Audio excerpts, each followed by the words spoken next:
Hello, and welcome to Liberated Living. We have 7 internal mindset shifts using therapeutic strategies to turn challenges into triumphs. And with these 7 internal shifts, you can begin to take steps to guide you on your self-mastery through your soul work. So if you're ready, grab your notepad and let's cover these 7 steps to turn your challenges into triumphs. Strategy number 1. Begin to eradicate soul blocks. This is the inner critic so you can begin to receive more. It's by removing the bug in your programming. Live from the advanced intelligence and compass of your heart and in its power of joy instead of repetitive negative thinking by dissolving the ego. The key is to focus on rescripting internal narratives to empowering self-talk with what you desire by inhabiting the feeling of the desire or solution to overcome that overanalytical fear mind, or aka the ego. Which brings us to the shortcut strategy in step number 2. Get out of struggle and move from survival into the flow. Learn the distinction between the ego and the intuition. Ego is fear and control, while the soul is our natural creative expression. The ego needs logic and explanation, while the soul is intuitive and does not. So turn challenges into triumph and overcome inherited limiting beliefs for moving from victim to victor through personal empowerment. This is the magical elixir when we understand that empowerment actually comes from being at the helm in our life and taking the responsibility of the conditions of our creations or miscreations in our life and moving us from the victim mindset to that of an empowering one and puts us back again into that driver's seat. So regardless of what was modeled in your upbringing, having a positive self-regard is vital because not having one is one of our most common saboteurs. And this is particularly important if you feel derailed by inevitable challenges or have the propensity to hang self-worth on what others think. And there's no benefit, as we all know, to looking outside of ourselves for answers or to meet our needs and seek the validation. So whether from our upbringing or from social conditioning, we've been prone to turn to things outside of us for answers, to validate our self-worth, such as money, education, with appearances or titles, material possessions, seeking relationship status, or continuing to chase repeat lessons within these relationships or partnerships, and that external stimulus, or overworking and busyness as a false sense of fulfillment or self-worth.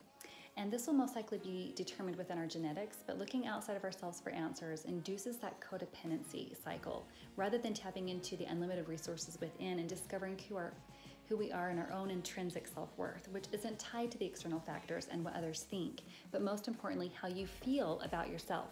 So as we begin to practice the art of turning into our unlimited inner resources, we can begin to become less dependent on answers outside of ourselves or turning to empty and meaningless things. And the transformation and happiness is always going to be an inside job.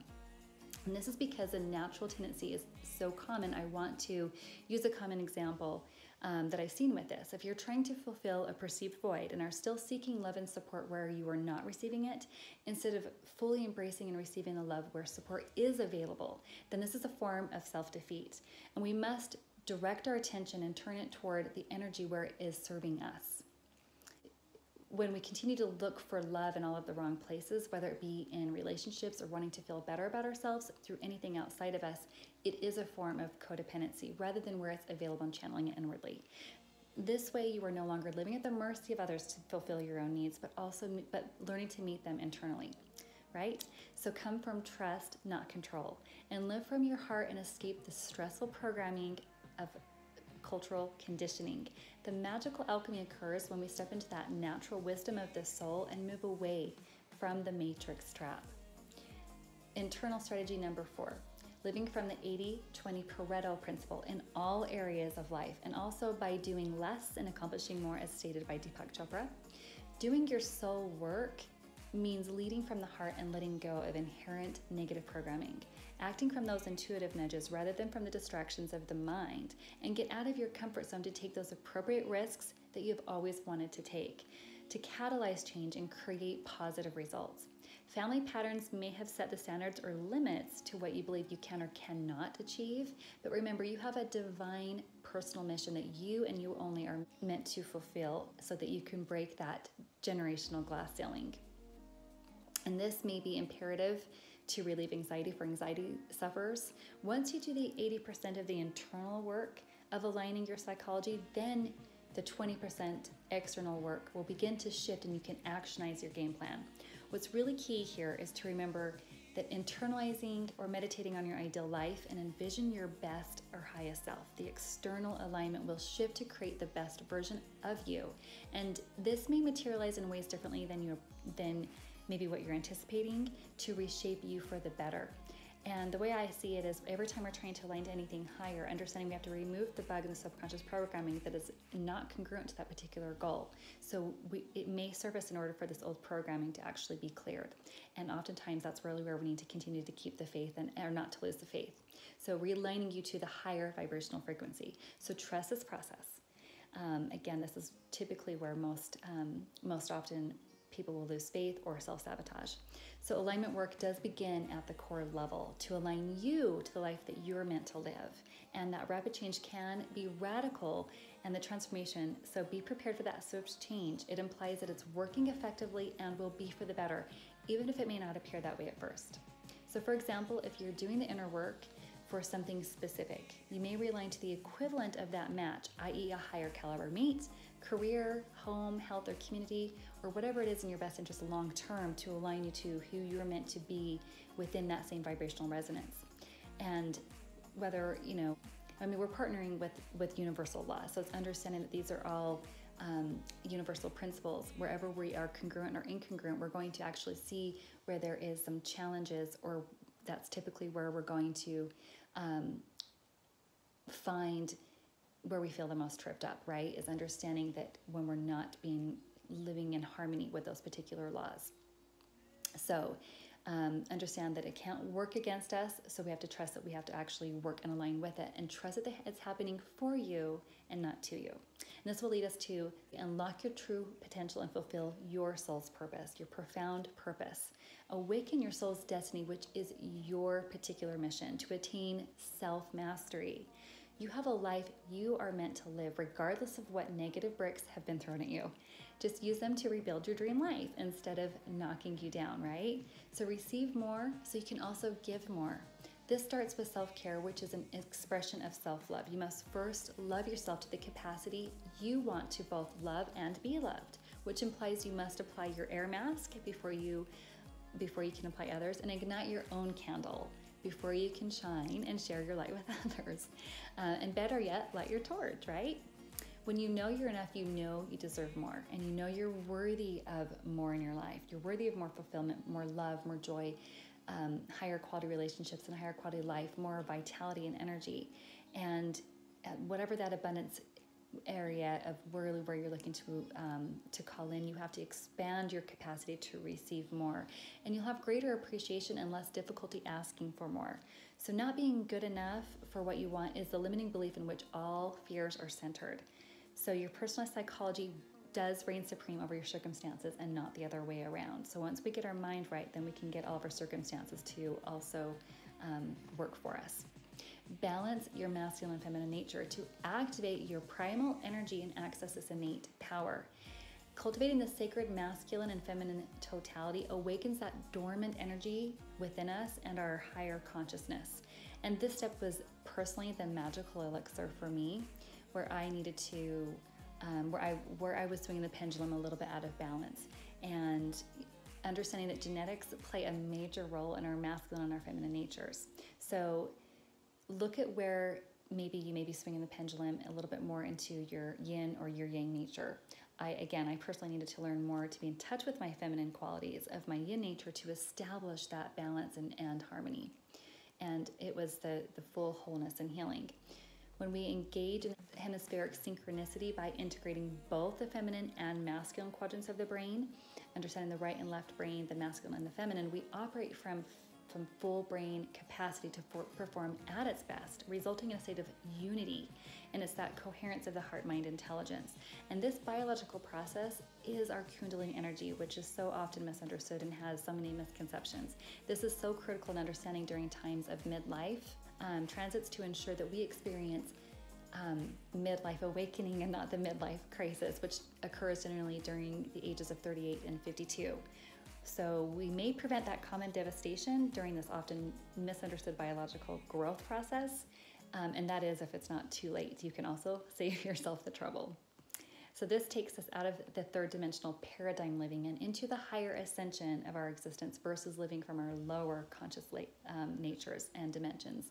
When we operate from a dormant quadrant, such as the right or left brain hemispheric preference, just one polarization or dominance, it leads to too much polarization, right? So this is where most problems lie and where the law of oppositions will apply, resulting from that duality of those two hemispheres in every aspect of our life. And so it's by marrying both the masculine and the feminine, the yin and the yang natures, we achieve our state of wholeness. So it's with this step you will no longer need to learn those painful lessons of the opposing attractions, no matter what the subject. And again, this may even go back to understanding where we don't need any answers outside of us. We're actually meant to meet it from within. And this is actually key to our wholeness because we can tap into the masculine and the feminine natures. So here's how you can begin living the life you desire quicker through these shortcut strategies to soul work. And this is a sneak peek into our P.A.N.A.C.E.A system. Internal strategy, digging deep to decode emotional blocks.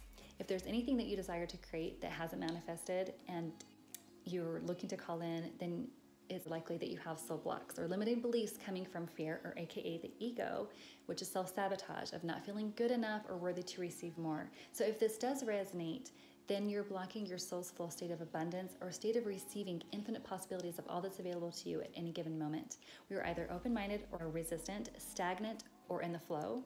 And this is where we're meant to learn how to expand rather than being in this state of contracting and helping us to evolve and not devolve. And it's nothing in between. So tuning into your soul's greatest work and the soul work is where you discover your self-worth. If you haven't received what you desire, it is because you haven't done the soul work to remove those blocks from receiving and feeling deserving of more from life.